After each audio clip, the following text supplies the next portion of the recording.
this week in Kings history, we've got some old Kings history and some new Kings history. On May 13th, 1967, the Kings hired their first ever general manager, Larry Regan. He acquired, among others, Rogie Vachon, Butch Goring, and Bob Pulford. Put together some pretty decent teams despite only having 2 first-round picks in the first 7 drafts because of the team's tendency to trade those picks away for established players in an attempt to draw in more fans.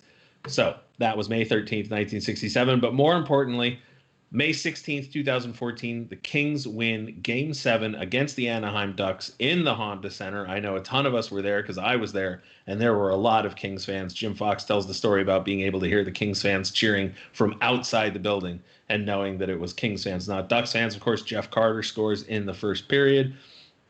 I remember being there for that goal, seeing him break in, and to me, the game felt like it was over. But Nick Nixon and Jim Fox both told me that for them, the key moment was the Jonathan Quick pocheck on Corey Perry's penalty shot attempt in the first period to preserve that lead. Obviously, Corey Perry, a huge Kings villain, so good for Jonathan Quick. A couple of huge number 8s in that series, Teemu Selanne and Drew Doughty. You can see that handshake line there with Drew Doughty.